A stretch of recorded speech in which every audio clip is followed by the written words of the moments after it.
Hi everyone, welcome back to my channel. Today I'm going to be testing out a variety of art paints and then I'm going to create some art with it. So let's get right into it.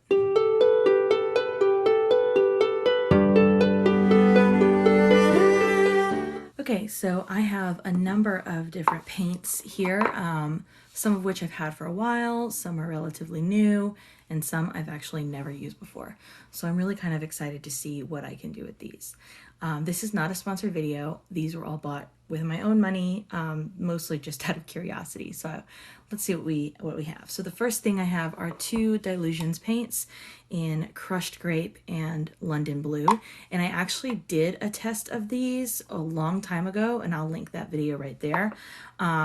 So I have those. The next thing I have are these three glass tubes of spray paint. There's not even a brand on them, but we have Candle Glow. Ooh.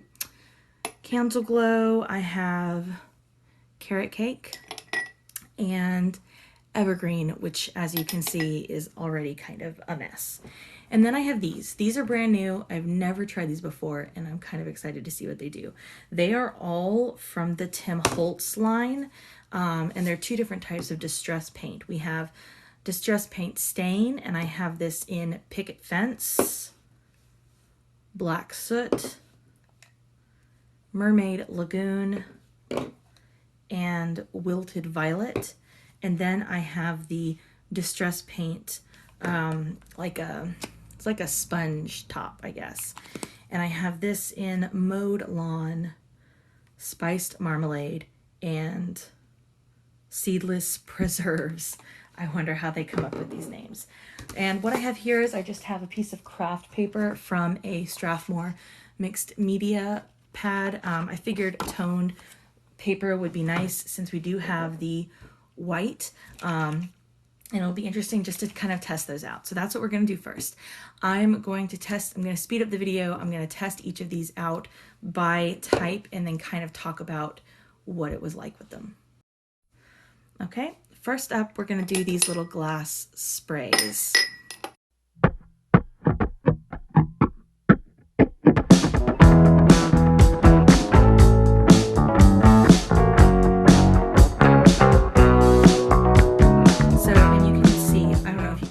But you can see that these are kind of already messy. I've got orange everywhere, and then I have green everywhere, and you can even see that this bottle is already been kind of broken into. So here's kind of what they give us. It's really, really liquidy. Let's see if I can make it. I don't know if you can see it very well, but there's the orange pooling up, and we have some of the yellow right here pooling up too.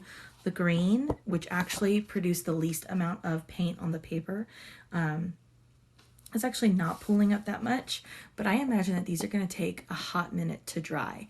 So let's set these aside. Let's let them dry. Let's dive into some of these other paints, and then we'll come back and look at this and see what we can do with it. Okay, so now I'm going to go ahead and do these spongy kind of ones, these distress inks that have the sponge lid, because I have, I have no idea how these are going to work. So one thing I'm already noticing, the spray paint, they have a ball bearing inside to kind of mix the paint up. This one does not. Okay, let's see what we can do with this.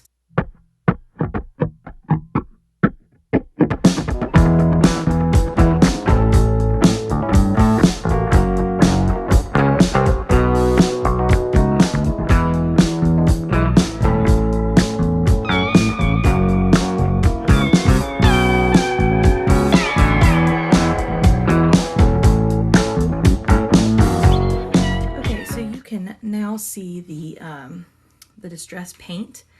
This Seedless Preserves is almost more of like a maroon, like a pink, and the Mowed Lawn is a bright green, and then the, what is that, Spiced Marmalade is a bright orange.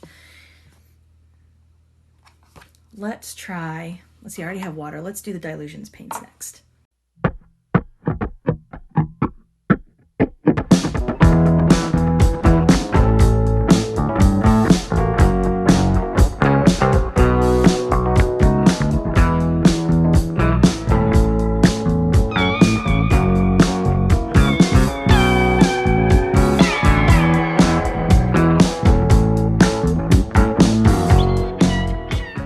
Okay, so as you can see with these, I use two different paintbrushes to apply the paint, a regular flathead square brush, and then like a round stippling brush. And you can see more details on how to use these in the other video that I made. It's a really cool medium to use.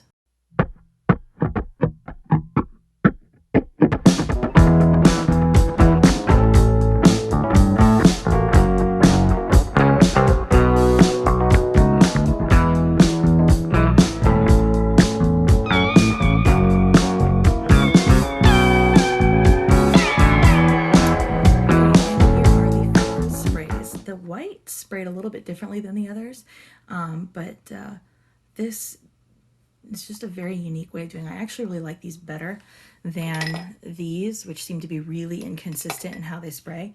This is a lot more even and probably a lot easier of a medium to use.